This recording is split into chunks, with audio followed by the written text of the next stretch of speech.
ವಿಶ್ವಾಗಾಗ್ಲಿ ನಾನು ಹೇಳ್ತಾ ಇಲ್ಲ. ಈ ಪೊಲೀಸ್ ಡಿಪಾರ್ಟ್ಮೆಂಟ್ ಅಲ್ಲಿ ಇರುವಂತ ಬೇಜವಾಬ್ದಾರಿತನ ಪ್ರಶ್ನೆ ಮಾಡ್ತಾ ಬೇಜವಾಬ್ದಾರಿತನ ನಮ್ಮ ಮೇಡಮ್ ಅವ್ರು ಹೇಳಿದ್ರು. ಮೇಡಮ್ ಅವರೇ ಅದು 5 ವರ್ಷ ಶಿಕ್ಷೆ ಆಗುತ್ತೋ 7 ವರ್ಷ ಶಿಕ್ಷೆ ಆಗುತ್ತೋ ಅದ್ರ ಮೇಲೆ ನಾವು ನೋಡಿ ಅವ್ರ ಮೇಲೆ ನೋಟಿಸ್ ಮಾಡ್ತೀನಿ ಅಂತ ಹೇಳಿದ್ರು. ಮೇಡಮ್ ಅದು 5 ವರ್ಷ 10 ವರ್ಷ ಅದು ಕೋರ್ಟ್ ಡಿಸೈಡ್ ಮಾಡುತ್ತೆ. ಪೊಲೀಸ್ ಏನ್ ಕೆಲಸ? FIR ಯಾರೇ ಹೋಗಿ FIR ಕೊಟ್ರು ನಿಮ್ ಗಮನಕ್ಕಿರ್ಲಿ, ಯಾರೇ ಹೋಗಿ FIR ಕೊಟ್ರು ತಗೋಬೇಕು.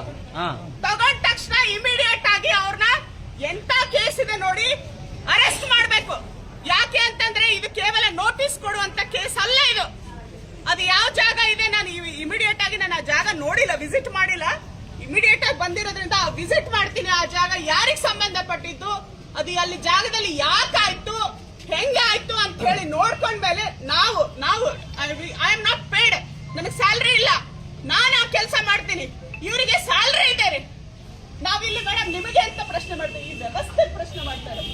ನಿಮ್ ಮೇಡಮ್ ಅಂತ ನಾನು ಮಾಡ್ತಾ ಇಲ್ಲ, ಅಥವಾ ಮಂಜುನಾಥ್ ಸಾರಿಗಂತ ನಾನು ಮಾಡ್ತಾ ಇಲ್ಲ, ಯಾರೋ ಒಬ್ಬ ಮೋಹನಿಗೆ ಮಾಡ್ತಾ ಇಲ್ಲ, ನಮ್ಮ ವಿಶ್ವಾಗ ನಾನು ಮಾಡ್ತಾ ಇಲ್ಲ. I am just asking the question to the system. ಸಿಸ್ಟಮಿಗೆ ನಾನು ಪ್ರಶ್ನೆ ಮಾಡ್ತಾ ಇದ್ದೀನಿ. ಇವತ್ತು ನಾವು ಬರ್ತೀವಿ, ನಾವು ಮನವಿ ಕೊಡ್ತೀವಿ, ತಡೆಯೋಣ. ಲೆಟರ್ ಕೊಟ್ಟು ಹೋಗಕ್ ನಾವು ಬಂದಿಲ್ಲ, ಹೌದೇನ್ರಿ? ನಾವು ಲೆಟರ್ ಕೊಟ್ಟು ಹೋಗಿ ಬಂದಿವ?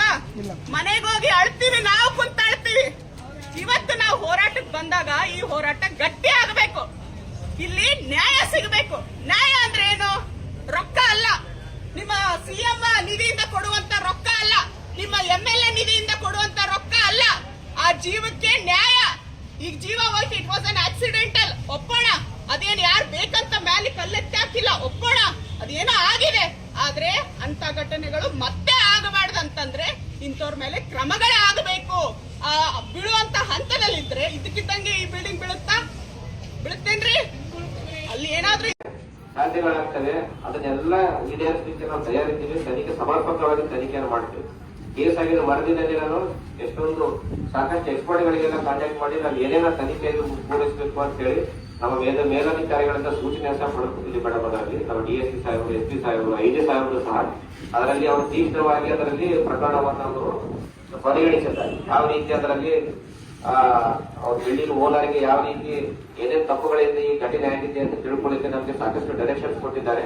ಅದೇ ರೀತಿಯಲ್ಲಿ ತನಿಖೆಯನ್ನು ಮಾಡಿ ನಾವು ತಪ್ಪಿತಸ್ಥರಿಗಾಗಲಿ ಅವರಿಗೆ ಕಠಿಣ ಶಿಕ್ಷೆ ಆಗಬೇಕು ಮತ್ತು ಯಾರಾದ್ರೂ ಜೀವ ಕಳ್ಕೊಂಡಿದ್ದಾರೆ ಅವರಿಗೆ ಪರಿಹಾರ ಕೊಡುವಂತ ನಿಟ್ಟಿನಲ್ಲಿ ಕೆಲಸ ಮಾಡ್ತೀವಿ ಅಂತ ತಮ್ಮೆಲ್ಲರಿಗೂ ಹೇಳಕ್ಕೆ ಇಚ್ಛೆ ಪಡ್ತೀನಿ. ಆಮೇಲೆ ನಾನು ಇಲ್ಲಿ ಬಂದಿಲ್ಲ ಅಂತೇಳಿ ಯಾರು ನಾವು ಬೇಜಾರು ಮಾಡ್ಕೊಂಡಂತ ಅನಿಸಿದೆ. ನಾನು ಸದಾಕಾಲ ನನ್ನ ಆರೋಗ್ಯ ಸರಿ ಇರಲಿಲ್ಲ ಅಂತ ಹೇಳಿದ್ರು ಸಹ ಕೆಲಸ ಮಾಡ್ತಾ ಇದ್ದ ಉದಾಹರಣೆಗಳು ನಮ್ಮ ಜೀವನ ಸೆಂಟ್ರಲ್ ಆಗಲಿ ಎಲ್ಲರೂ ತಪ್ಪು ಸಹ ಬಿಟ್ಟಿದೆ. ನನಗೆ 3 ದಿನ ಆಯ್ತು ಭಯಂಕರ ಇರೋದ್ರಿಂದ ನಾನು ನಿನ್ನೆ ರಾತ್ರಿ ಕೆಲಸ ಮಾಡಿದ್ದೀನಿ. ಡಾಕ್ಟರ್ 3 ದಿನ ಎಷ್ಟು ತಗೊಂಡು ಹೇಳಕ್ಕೆ ಬಂದಿಲ್ಲ. ಈಗ ಅದನ್ನ ಯಕ್ಷ ಪ್ರಶ್ನೆ ಆಯ್ತು, ಪೊಲೀಸರು ಯಾಕೆ ಬರೋದಿಲ್ಲ? ನಮ್ಮ ಪೊಲೀಸರು 5-6 ಜನ ಸಿಬ್ಬಂದಿ ಇಲ್ಲೇ ಇದ್ದಾರೆ, ನಾವು ಒಟ್ಟಿಗೆ ಇದ್ದಾರೆ. ಎಂದು ವಿಶ್ವ ಬಂದಿದ್ದಾರೆ, ಕೆಲ ಪೊಲೀಸರು ಬಂದಿದ್ದಾರೆ. ಬಣ್ಣಪುರ ನಾನು ಬರ್ಲೇ ಮಾಡ್ಲಂತ ನಿಶ್ಚಯ ಇಲ್ಲ, ಆರಾಮಿಲ್ಲ ಅಂತ ಬಂದೆ. ಮತ್ತೀಗ ಹೊರಗೆ ತಿರುಗಾಡಪ್ಪ ಮತ್ತೆ ಜಾಸ್ತಿ ಆಗ್ತದೆ. ಮತ್ತೊಂದು ಎಷ್ಟು ರಜೆ ತಗೋಬೇಕು ಸಮಸ್ಯೆ ಆಗಿದೆ, ಅಷ್ಟೇ ಬಂದಿಲ್ಲ ಅಂತ ವಿನಾಕಾರಣ ನಾನು ಹೋಗ್ಬಾರ್ದು ಅಂತ ಯಾರು ದೃಷ್ಟಿಗೆ ಅರಿಕೆ ಮಾಡಿಲ್ಲ, ಅಪಾಸ್ತ ಮಾಡ್ಕೋಬಾರ್ದು ಅಂತ ಬಂದು ತಹಶೀಲ್ದಾರ್ ಮೇಡಮ್ ಅವರು ಹೇಳಿದ್ರು. ಹಾಗಾಗಿ ಬಂದೆ. ನಾವು ಸಮರ್ಪಕ ತನಿಖೆ ಮಾಡ್ತೀವಿ, ಅದರಲ್ಲಿ ಏನು ಎರಡೇ ಡೌಟ್ ಬೇಡ. ನಾವು ಕುಟುಂಬಕ್ಕೆ ಏನು ಪರಿಹಾರ ಕೊಡ್ತಕ್ಕಂಥ ರೀತಿಯಲ್ಲಿ ಕೆಲಸ ಮಾಡ್ತೇವೆ. ಈ ವಿಷಯದಲ್ಲಿ ನಮಗೆ ಜಾಸ್ತಿ ಹೆಚ್ಚಿನ ಮುಂದಿನ ತನಿಖೆ ಇರುವಾಗ ಎಲ್ಲರಿಗೆ ಡಿಸ್ಕಸ್ ಮಾಡಬಾರ್ದು ಅಂತ ಹೇಳಿ ನಿಯಮಗಳಿದೆ CRPC ಹಾಗಾಗಿ ಪೂರ್ತಿ ಪ್ರಮಾಣ ಸಭೆಯಲ್ಲಿ ಹೇಳಕ್ಕೆ ಕೆಲವೊಂದು ಕಾರಣಾತ್ಮಕ ತೊಡಕುಗಳಿದ್ದೇವೆ. ಹಂಗಾಗಿ ಅಪಾರ್ಥ ಮಾಡ್ಕೋಬಾರ್ದು ಅಂತ ಹೇಳಿ ಸಂದರ್ಭ ಮಾತಾಡಿದ ಅವಕಾಶ ಮಾಡ್ತಾರೆ. ಎಲ್ಲರಿಗೂ ನಾನು ಹೋಗಿಸಿದ್ದೇನೆ. ಮುಂದೆ ತಹಶೀಲ್ದಾರ್ ಮೇಡಮ್ ಅವರು ಮಾತಾಡ್ತಾರೆ. ತಾಲೂಕಿನ ತಾಯಿ ಇದ್ದಂಗ ಈಗ ಅದು ಹೆಣ್ಮಗಳು ಬಂದಿದ್ದಾಳೆ ಅಂತ ಇನ್ನೂ ಸಂತೋಷ ನಮ್ಗೆ. ಅವ್ರು ಹೇಳಿದ್ರು ಈ ತರ ಘಟನೆ ಆಗಿಲ್ಲ, ಫಸ್ಟ್ ಟೈಮ್ ಆಗಿರೋದು. ಫಸ್ಟ್ ಟೈಮ್ ಆಗ್ಲಿ ಸೆಕೆಂಡ್ ಟೈಮ್ ಆಗ್ಲಿ ಜೀವ ಹೋಗಿರೋದು ಬಹಳ ನೋವಿದೆ ಮೇಡಮ್. ನಮ್ಮ ಮನೆ ಮಕ್ಕಳನ್ನ ಕಳ್ಕೊಂಡಾಗ ಎಂತ ನೋವಾಗುತ್ತೆ ಅಂತ ಹೇಳಿ ಆ ಕಳ್ಕೊಂಡವ್ರಿಗೆ ಗೊತ್ತು. ಅದನ್ನ ಬರೀ ಬಂದು ಮಾತಾಡಿ ಹೇಳಿ ಹೋಗ್ಬೋದು. ಇವತ್ತು ರೂಪನಾಯಕ್ ಬರೀ ಮಾತಾಡಬಹುದು, ನಿಮಗಾಗಿ ಧ್ವನಿ ಎತ್ತಬಹುದು. ಅದು ಬಿಟ್ಟು ನೀವು ಪಟ್ಟಂತ ಕಷ್ಟ, ನೀವು ಪಟ್ಟಂತ ನೋವು ನಾನು ಅದನ್ನ ಅನುಭವಿಸಕ್ ಆಗಲ್ಲ. ಆದ್ರೆ ನಾನು ನಿಮ್ಮ ಪರವಾಗಿ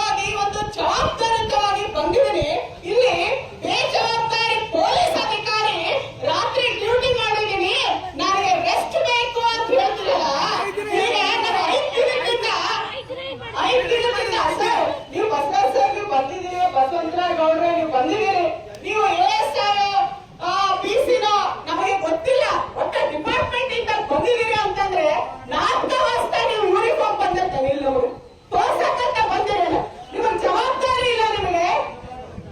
ನಾವು FIR ಹಾಕಿದ್ಮೇಲೆ ನಾವ್ ಇನ್ನ ತನಿಖೆ ಮಾಡ್ತಾ ಇದೀವಿ. SP ಲೆವೆಲ್ ಅಲ್ಲಿ ಗೊತ್ತಿದೆ, ಎಲ್ರಿಗೂ ಗೊತ್ತಿದೆ, ಇದು ಬಹಳ ಸೀರಿಯಸ್ ಆಗಿದೆ.